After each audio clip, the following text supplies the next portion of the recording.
बिहार के वाहन चालकों के पास बस कुछ ही दिन शेष रह गए हैं। उसके बाद रोड पर चलते हुए उनके साथ जो भी होगा उसके जिम्मेदार वो खुद होंगे, क्योंकि अब परिवहन विभाग ने एक बार फिर से लगाम कस दिया है और बता दिया है कि जितनी जल्दी हो सके अपना ऑनर बुक और डीएल को दुरुस्त करा लीजिए। अगर ऐसा नहीं किया तो फिर ड्राइविंग लाइसेंस को निलंबित करने तक की कार्रवाई भी आप पर हो सकती है और जुर्माना तो पूछिए ही मत। अपने कागजातों को दुरुस्त करवाना शुरू कर दीजिए, क्योंकि अगस्त महीना आपका है, लेकिन उसके बाद वाला महीना रोड पर खड़ी पुलिस का होगा। तो चलिए अब खबर हम आपको विस्तार से बताते हैं और जानते हैं कि परिवहन विभाग अब वाहन चालकों के साथ रोड पर क्या करने वाला है और इसका दूरगामी परिणाम क्या होने वाला है। दरअसल वाहन मालिकों को अब अपने ऑनर बुक और ड्राइविंग लाइसेंस आदि कागजातों में अपना पता और मोबाइल नंबर जैसी जानकारियों को अपडेट रखना होगा।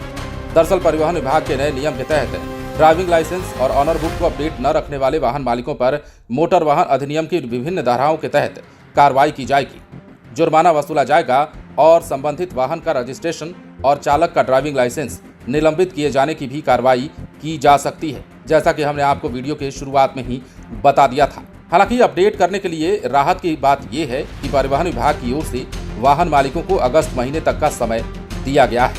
यदि इस अवधि में भी ये काम वो नहीं करा पाते हैं या कि काम किसी तरीके से नहीं हो पाता है तो भविष्य में कई प्रकार की परेशानियों का सामना उन्हें करना पड़ सकता है। अब क्या कराना होगा वो भी हम आपको बताते हैं। दरअसल पश्चिम चंपारण के परिवहन पदाधिकारी ललन प्रसाद ने बताया है कि कागजातों को अपडेट कराने के लिए सूचना जारी कर दी गई।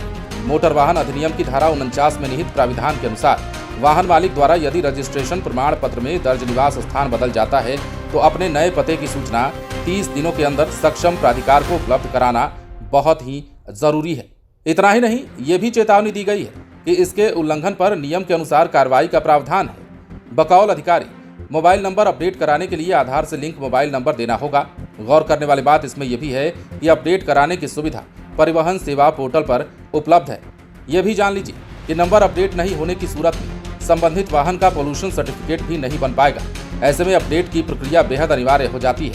इसके अलावा दुर्घटना और अन्य घटना की स्थिति में वाहन मालिक या फिर चालक की पहचान में कोई परेशानी ना हो, कागजातों को अपडेट कराना इसलिए भी अनिवार्य किया गया है। वाहन रजिस्ट्रेशन या फिर ड्राइविंग लाइसेंस बनाने के समय का लिंक मोबाइल नंबर यदि उपयोग में नहीं है या फिर आप कोई नया नंबर अपडेट कराना चाहते हैं तो घर बैठे ही ऐसा करा भी सकते हैं। समझने वाली बात इसमें यह भी है कि वाहन रजिस्ट्रेशन में मोबाइल नंबर का अपडेट परिवहन.gov.in पर और ड्राइविंग लाइसेंस में मोबाइल नंबर का अपडेट सारथी.परिवहन.gov.in पर विजिट कर किया जा सकता है। ये तमाम जानकारियां आपके लिए बेहद खास साबित होने वाली हैं, क्योंकि अगस्त के महीने के बाद हो सकता है कि सड़क पर चलते हुए आपका भारी भरकम चालान कट जाए, आपको जुर्माना देना पड़े, या फिर जिन कागजातों का हमने जिक्र किया है वो कागजात यदि आपके पास दुरुस्त नहीं पाए जाते हैं तो हो सकता है कि आपके डीएल को भी सस्पेंड कर दिया जाए, यानी कि निलंबित कर दिया जाएगा। बने रहें लाइव सिटीज के साथ।